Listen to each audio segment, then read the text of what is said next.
If you own a rental in Delaware, this is one of those details that only matters once and then matters a lot. A smoke detector addendum records that working alarms were present and tested at the start of the tenancy, and who is responsible for what afterwards. This is a safety obligation before it is paperwork, and responsibility is usually split.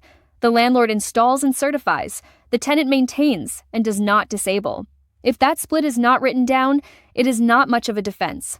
It is worth saying plainly why this is a Delaware form rather than a generic one. This is an area where the answer genuinely changes at the state line. A document that is perfectly correct in one state can be missing something the next state requires, or carry a clause that state gives you no basis for. Downloading a national template and hoping it fits is how landlords end up holding paperwork that does not do what they think it does.